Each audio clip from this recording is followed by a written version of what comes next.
Hello, everybody, and welcome to another edition of the Bengal Tiger podcast. Today is Monday. That means it is time for the mailbag, Shay. It's time for us to answer the questions of our subscribers. Everything we didn't cover on the last podcast, sometimes what we already did cover, but they want us to go more in depth. So, again, if you want to send in questions, you can become a subscriber to the Bengal Tiger for $1 for an entire year. Still running that deal. Still the best deal. I mean, really ever. Really the only deal. There'll be no deals we give better than this. So if you want Unless on we board, start get it handing them now. out for free, but I don't see that coming anytime soon. But yeah, if you want to send in questions, I usually post them on Sunday night, asking for questions into the morning, obviously. So it gives you about, I don't know, 12, 15, 12, 13, 14 hours to send in your questions. And we have a pretty good crop today, Shay. So we can get right into it. No sense of wasting time because we do have so many questions.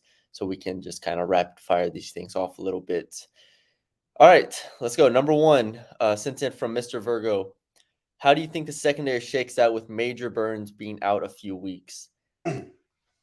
I know I kind of posted a question in the thread right after the game. I was like, I don't know exactly where they go because it's like Joe Fuchsia, and we talked about it a little bit last podcast. Joe Fuchsia has been with the team throughout this entire season, throughout fall, throughout as the games continued to play. He was on the team. He was practicing. He was doing all the stuff, just not with the first team specifically. And so I think he probably just slides into place there. I don't think there's any need to really move Jay Ward back up. I don't think there's a need to do anything haste or even keep Jarek Bernard Converse there. I think you just plug Joe Fuchsia in and then you put Jay Ward back in nickel where he has been. So you have a Joe Fuchsia and Greg Brooks secondary. Obviously, you don't love that the fact that his first game is coming against Auburn, who I don't think is good, but it's an SEC opponent nonetheless. But I think you just have to kind of roll with it at that point. Yeah. So hold that Tiger 23 asked similar. Are they going to keep JBC, Jarek Bernard Converse at safety, or moving back to corner? I think that I'm with Matthew here, and they have options. Like they clearly, Bernard Converse got the game ball from Brian Kelly, and he said, "Look, a real team player to move from corner to safety." Kind of midweek and into the game, obviously, just because, as you said, they moved Jay Ward down to nickel. Major Burns was out. Matthew Langlois out. Derek Davis was playing a bit. Sage Ryan a bit. But when you talk about who's going to be the full time safeties, I don't see a reason to like Bernard Converse should stay at corner, right? I mean, he's already been there. That's his natural spot. I think with Fuchsia, yes, it is the first game. So like you think about like, oh, do you need to work him in slowly? But I'm with you on the reality that he wasn't hurt. So I mean, Greg Brooks talked about this after the game. Greg Brooks and Fuchsia are both Louisiana kids, went to Arkansas, roomed together forever at Arkansas, both came here in the offseason, roomed together again. So I'll lean to Greg Brooks on this one because I would think he would know. He said Fuchsia is 100% ready. Like he's out there in practice. It's not like he's got to get adjusted to the feel of how they communicate Yeah. or how the different guys play. The only thing he hadn't done is play in a game, but he played in probably 30 Yeah, I something was gonna say games at 30 something. Arkansas. So, and that's in the SEC. So he's played Auburn before. He's played Auburn multiple times. He's, gotten a feel for SEC games over 3 or 4 years. So all of the like if he weren't a guy like that, if he were a transfer that was like a redshirt freshman coming in, my answer probably would be different. But Joe Fuchsia's they have a lot of transfer DBs that have played places, but I would say Fuchsia's the most experienced defensive back they have in terms of outside of Jay Ward, in terms of he's played that much SEC ball. He's in year what, 5 or 4. When we watched his tape in the offseason, it had a lot of kind of honey badger type elements to Yes. it. He wore the 7 at Arkansas, a massive fan. He models his game after that. And I feel like he's a safety who can cover, can come down to the box, do whatever you need.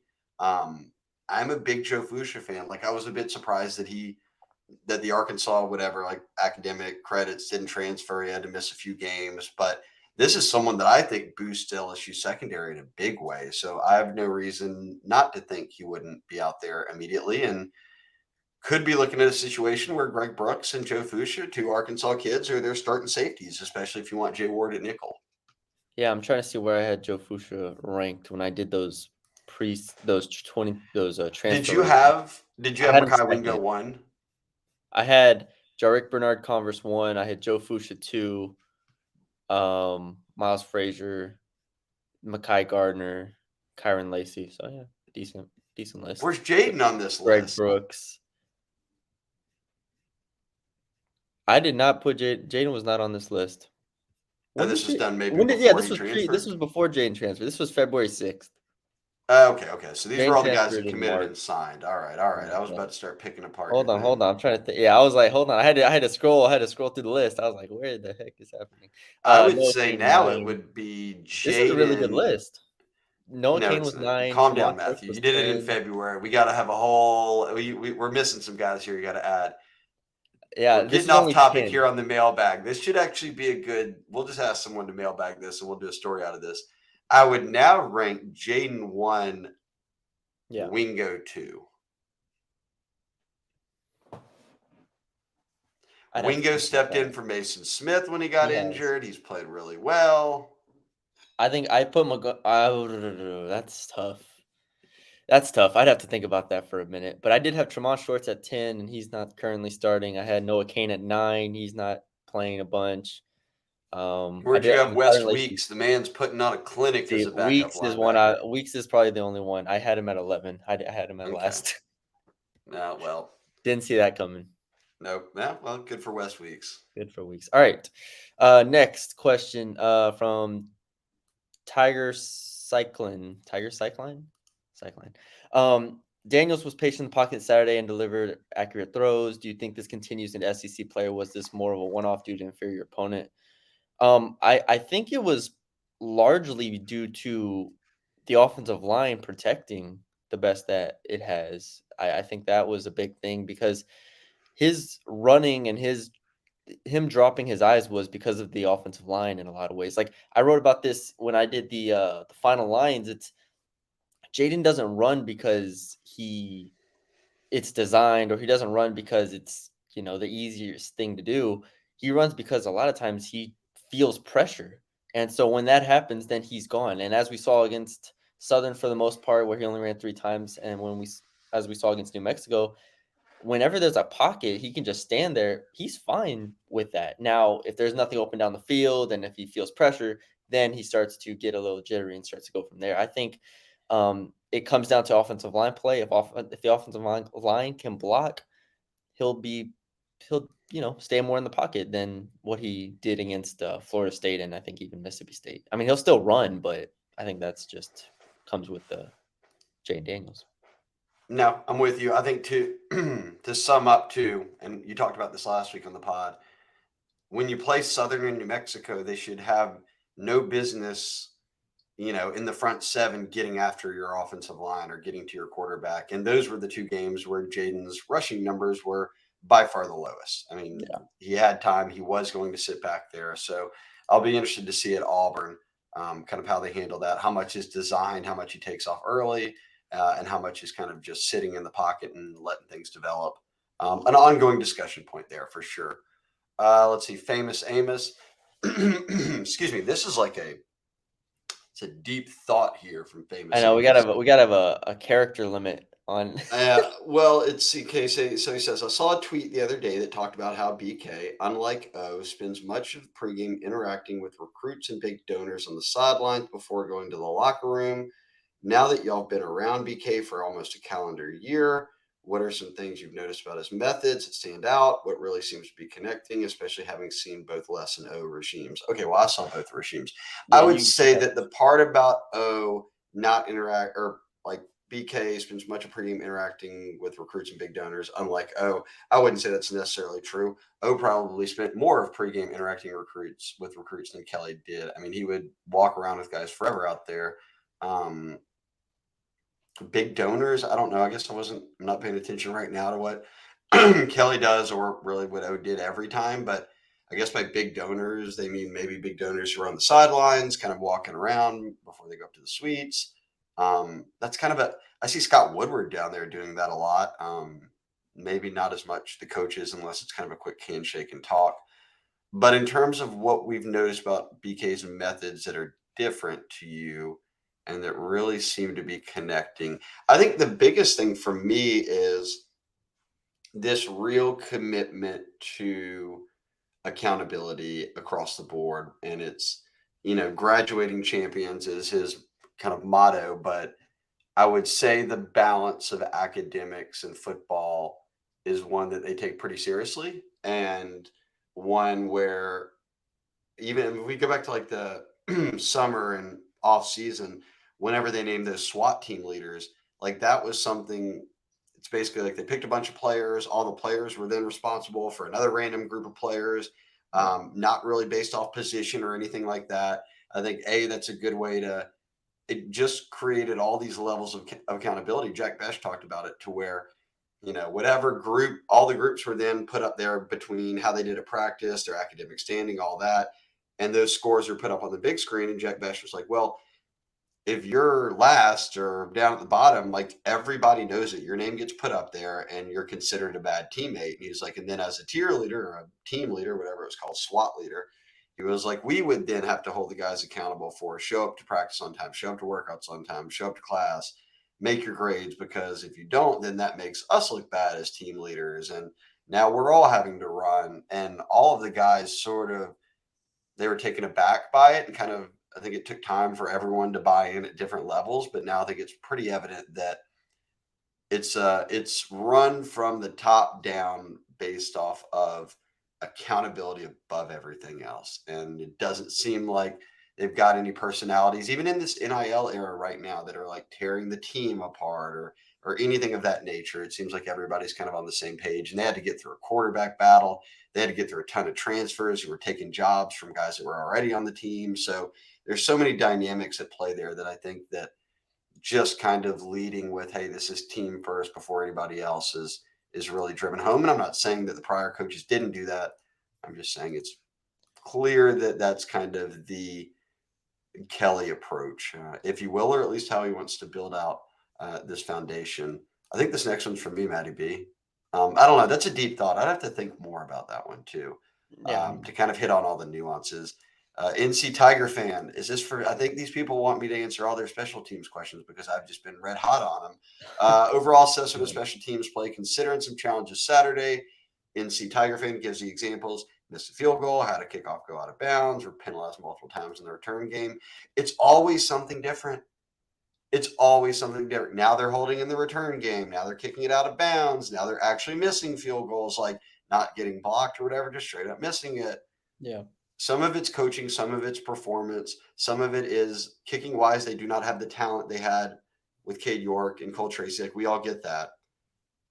But even strategy wise, half the time, like, I'm not sure what's going on. Like, Jack Besh said that he worked none on returning kicks in the preseason, and they came to him on Tuesday and said, you want to try to return punts? It's like, it almost feels like they're scrambling week to week to get this thing fixed. And we'll see where it goes. It already cost, in my opinion, it already cost them a It game, did. though. Like, you can say They could be 4-0 right now. it didn't come down to that kick at the end of the Florida State game. There were other mistakes made.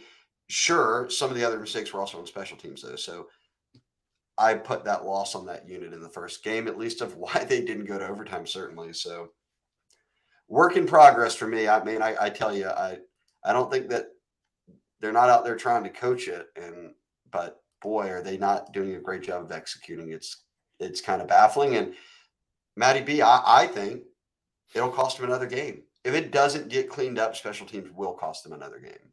Yeah. I mean, it definitely will. From whether it's a missed kick, whether it's, punt return, whether it's punt coverage, something could go awry here. And I mean, I think if Jack Besh can just hold down that punt returning spot, that would be a huge boost because that would at least check one box off. Like if they can just have him return punts for the rest of the year and him be solid, then that checks off a box that we don't need. But I mean, yeah, we talked about this yesterday on the podcast. I think we covered it well. Just And you they know, didn't even punt on Saturday, Matty B. LSU didn't. So yeah, we're not, we go to Auburn and shank a couple punts and give up field position, and all of a sudden that's an issue. We didn't even have to see that element of the game because the offense never had to punt. So yeah.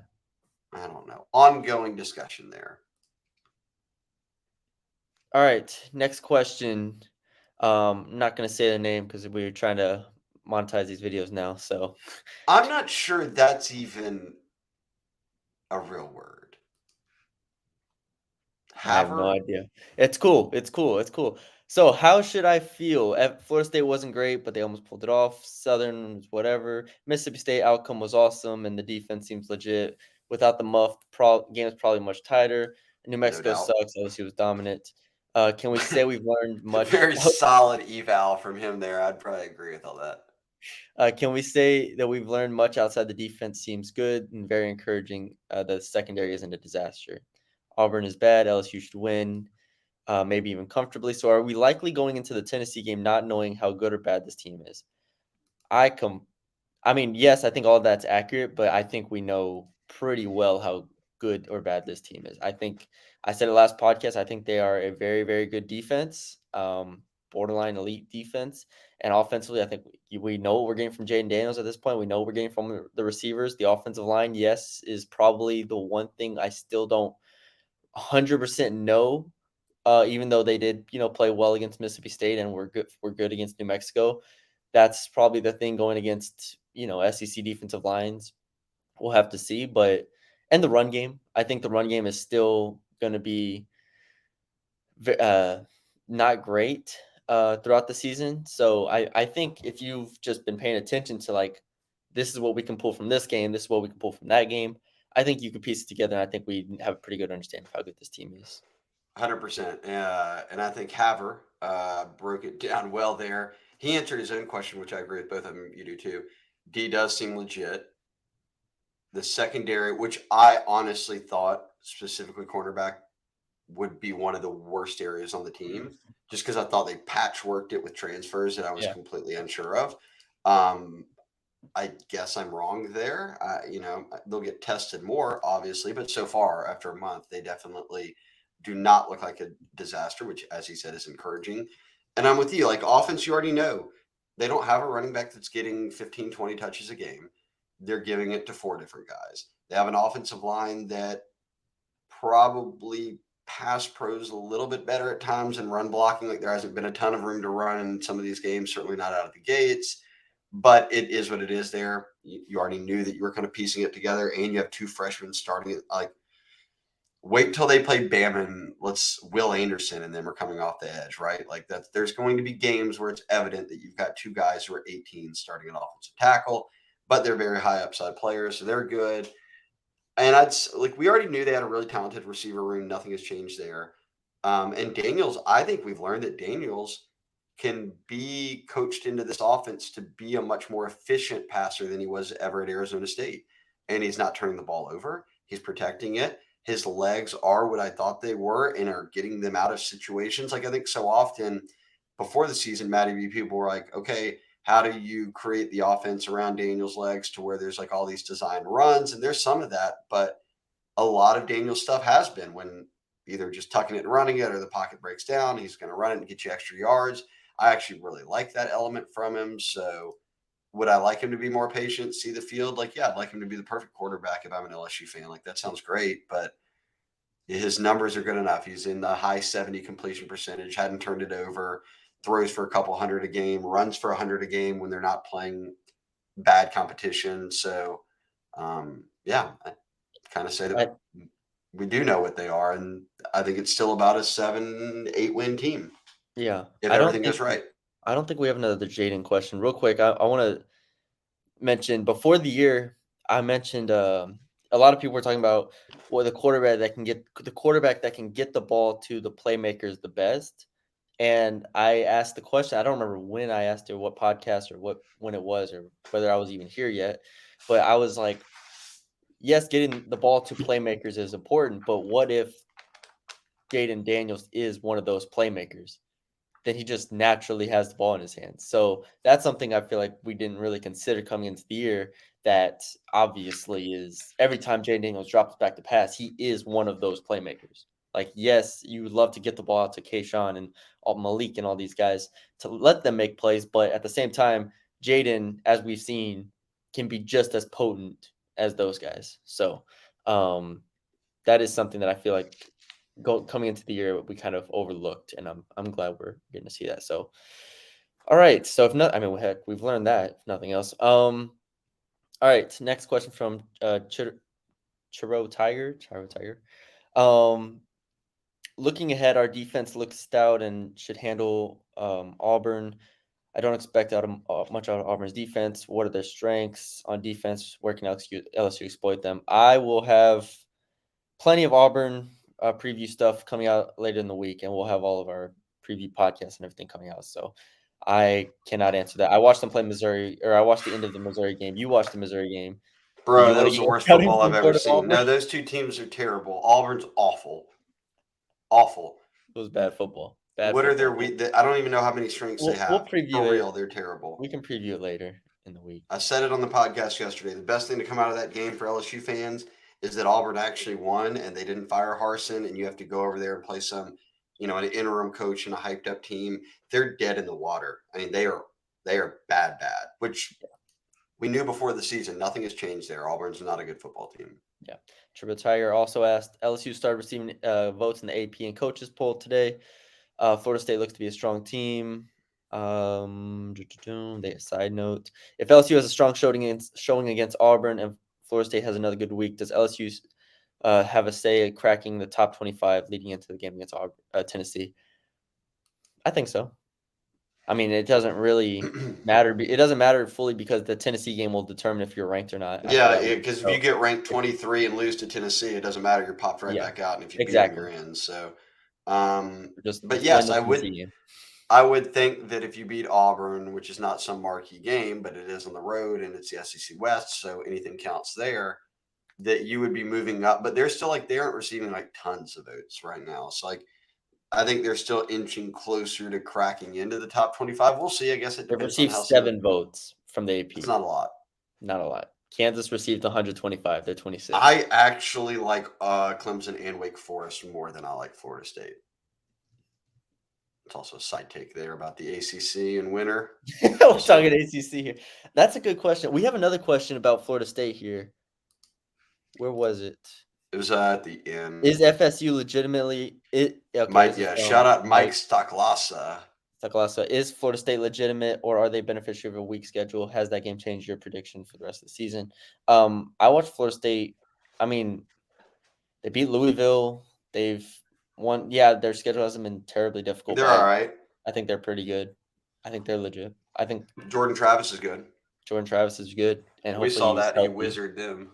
Yeah, hopefully he's healthy and he plays. But I think they're It good. does not change my outlook on the season though. I thought they were going to beat Florida State and lose to Mississippi State. So if you just flip those, I'm still sitting on 7 wins with a potential for 8. If they Yeah, go beyond that, that's a hell of a season. yeah. All right, next question. Raspberry 4. I could be mistaken, but I thought I saw some four wide receiver sets on Saturday. Are they adding those to the playbook as the team becomes more consistent in execution? It's hard to keep all these wide receivers happy when they only use 3 at a time. I mean, as Brian Kelly's talked about before, they use 11 personnel a lot, so one tight end, one running back. You're always going to have a running back on the field for them, and then they always like pairing that with a tight end because they like to be able to block. And even though I don't think Mason Taylor's a good blocker, they like having him out there to block. So at times, so I mean, yeah, they definitely used some 4 receiver sets at times throughout the game on Saturday, and I think they've used them even before that. But um, I think they'll continue to do that and continue to use it. But sometimes in those sets, Mason Taylor's obviously out there as flanked out in the slot or on the edge or something like that. So in case they want to move him in. So I don't think it's anything crazy, but yeah, I think that's pretty much what they've been doing. I'm pulling up the stats here so I don't misspeak, but I actually think I'm right here because I watch the games like everybody else that's listening. So maybe it's just more something that I'll point out to see if everyone is kind of feels the same way I do. Let's see, current stats.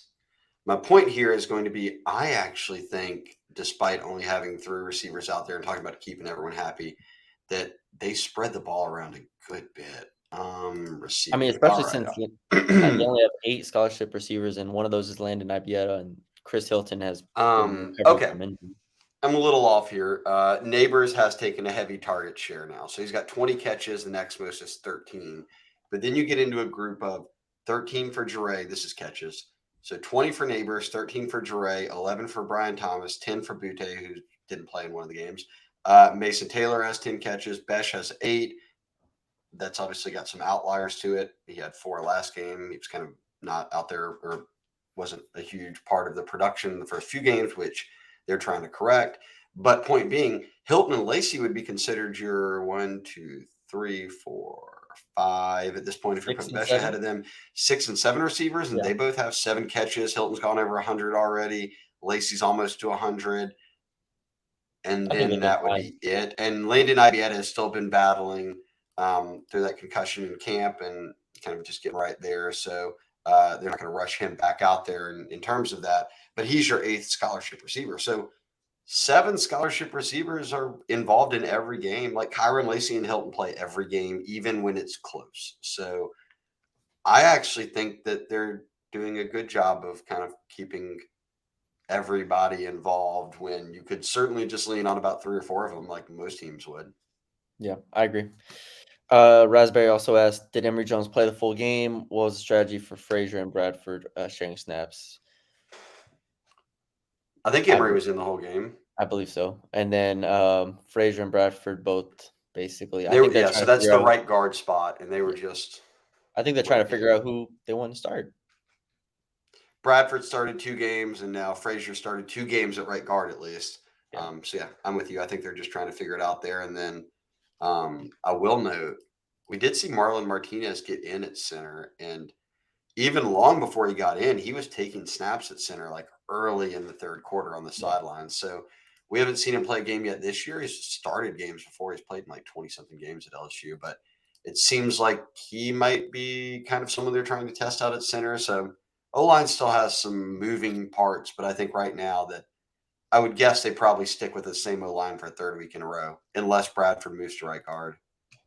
All right, we still have a lot of questions here, Shay. So let's see if we can get through them. Well, we already Do jumped down and knocked some of these out, so let's keep it rolling. No, we knocked down like 2. But all right, All right. probably redundant question. Do you think they get the ball to Kayshawn early and often, considering he seems like he'll play like a man possessed? I mean, I guess I don't know the feeling of having a child or what it motivates you to do, but if it motivates him to catch footballs and run fast, then yeah, get him the ball. No doubt. What game? He didn't play this state. They kind of got him involved right away. I would think the same goes for Auburn. Southern too. Yeah. All right, are they going to keep? Oh, we answered that. Good job. Yeah. Do you think Savion Jones played his way ahead of Ollie Gay? I believe so. This has been a trending topic on our site and on I'm Who assuming is every that? Big site. D99 right there with the Yeah, Big question. D99. Sorry. Um, Everybody seems to think Savion Jones should start ahead of Ollie Gay, and it's because So do Savion. you. You said so. Did I say that? No, you just said he's playing better, which I I agree. don't think I said that. I don't think I said. I didn't say he should start ahead of him. I said it's a competition at this point. I think Savion Jones is a better pass rusher. I don't think Ali Gay has ever been a dynamic pass rusher.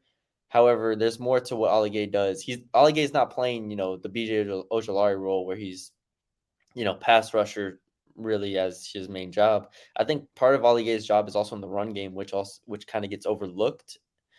So and then also I think Ali Gay from a leadership perspective is still one of the captains every single games for a reason. I think Ali Gay should start. I think Savion Jones has played really well. I think he's a better pass rusher.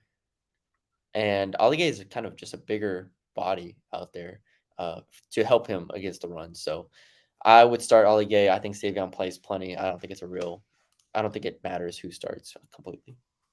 100%. And I'm with you on Ali Gay in the run game. And even when we talked to Savion, he was like, man, the one area I've got to work on now is the run game, getting off blockers, setting the edge, whatever it might be.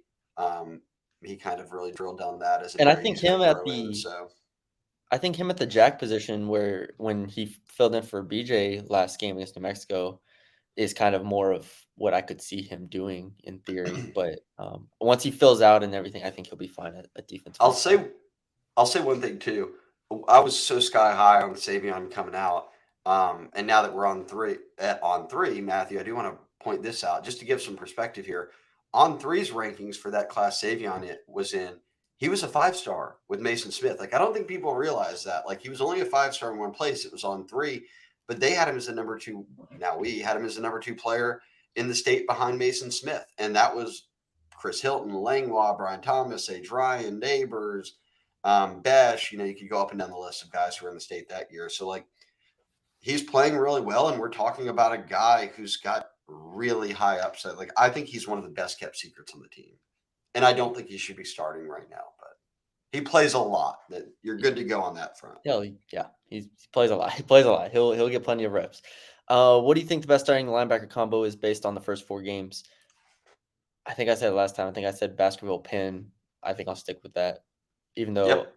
I mean, I don't know. Jones, it just doesn't. Jones has no. There's no presence when Jones is out there, and I think I've said that before, which might be unfair to linebackers because linebackers are such a product of other things in the defense at times. But I don't know. I just never feel when Mike Jones is on the field, which I don't know. Could just be an indictment on me watching the game, but I feel it at least when Pin in the run game, Basketball in the pass game, Weeks at times, has shown up. So I don't know. That's probably the two I'd go with. But Is that a I bait to get us? Yeah. Is that to get us to say Harold Perkins? I think what they're doing with Harold Perkins right now is perfect. Like they put him at that edge spot some, or they'll just put him at backer, but just kind of rush him up the middle. Like yeah, as Brian Kelly said, make it very simple for him right now, and that allows him to play fast, and that's what you want out of Harold Perkins. Like yes, I don't exactly. think he should be starting, but play. Yeah, I think what they're doing, like you said, what they're doing with him is perfect. Just an attacking linebacker, plug him in at times, and just let him create havoc. All right. We answered that one. All right, you I'll want to take answer the bourbon and bourbon trio? Cheerios. Go ahead. Yeah, remember when we all wanted Jordan Jefferson, Jennings, Harris to be Jaden Daniels? What Jaden Daniels is, a really athletic guy, was accurate, spread the ball around, didn't turn it over. Blah blah blah. Something about their day jobs. Okay, I actually agree with the premise here because I've sat through it with all you guys who were listening and watched all those quarterbacks play. I'm higher on Jefferson than I guess that post is, or a lot of people are. But absolutely, like people need to like Joe Burrow will cloud everyone's judgment when it comes to a really good quarterback. But like Jaden Daniels is better than Max Johnson. Jaden Daniels is better than TJ Finley. Jaden Daniels is better than Anthony Jennings. He's better than Brandon Harris. Like when you get into these realms of guys like Etling and Daniels, and they're good for different reasons, but they're enough to win games. Like he's not losing you any games, and he can win you some games because we saw it at Florida State. He was literally the only one who kept them in that game on offense until the final few minutes. So yeah, I think that Daniels is one of the better quarterbacks that LSU's had across a decade. That's an indictment probably on LSU more than saying Jaden Daniels sets the world on fire. But I'm all for it. I think he does a great job. Um, what's up with Tiger this Gabe Tiger asked three game? What is questions. I don't know. You What wanna- do they say? Roll through quick. Hold on. Oh, I don't think. Okay, just answer real quick. He says, "Ask why does the wide receiver route tree seem to change when Nussmeier's in compared to Daniels? I don't think it does personally. More specifically with Nuss, they run more slants and wide receiver screens, getting the ball to playmakers faster. Jalen doesn't seem to have slant screens. Interesting downfield time to develop. I think they simplify when Nussmeier actually comes in. So uh, I think that's why you see more slants and wide receiver screens to let him throw the ball. I think Daniels they trust more to have those deep developing routes because he can move in case things break down.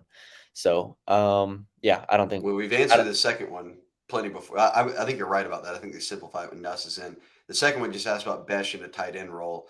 We've talked about this plenty because despite Mason Taylor's inefficiencies, they care more about his development at tight end than they do patchworking Besh, who they view as a receiver, and I don't think into a Besh wants tight to end play tight role. end. Oh, I don't that think too. I I mean, think but remember a year ago, Besh was like adamant to say, "I'm he's a only just receiver. helping out. I'm a receiver."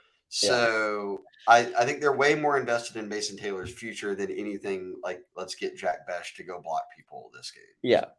Yeah, no, I we talked about that. I don't yeah, I think that would be Uh, probably ideal, but will we finally put Besh back on punts and maybe a playmaker or two to return kickoffs? I don't think returning kickoffs is a big deal. Half teams they play kick it out of the end zone and or they'll just let it go back for a touchback. punt Um, returns is different. Punt returns, yeah, I would think so. There would be no reason not to play Besh there. He caught everything and he took one to the house, got called back, but we haven't seen that from anybody else. Tiger Gabe, Yeah, he just kind Nope. of re-asked We her. answered He was that just one. chatting. All right, last one. Did we answer this one already? Is this even a question? It's just a debate. It's a debate. All right, we did it. Boom. Thank you all for sending in your questions. Glad we could get through all of them. Busy day today on the site, Shay. We got McMahon presser, we got Brian Kelly presser, we got Kim Mulkey presser. It's gonna be a And fun day. you're doing like a back to back to back here. Back to back to back. No breaks, all three. I hope there's no break between them. Just come on up, just keep rolling, and I'll be there. This is your Deion Sanders. I'm going to play, in the NFL and MLB in the same day type thing, right? Same day. We're covering all of them. I can't wait. Can't wait to see Kim. Kim's going Shout to be out hot, Kim. hot, hot. She'll probably have some opinions on the LSU football team start. Oh, for sure. For sure. She's they should have just added Jay Johnson in there just for the hell of it. Just throw him in there.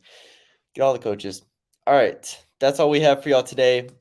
Oh, this has run long enough. We hope y'all enjoyed the episode. Let me get my hat.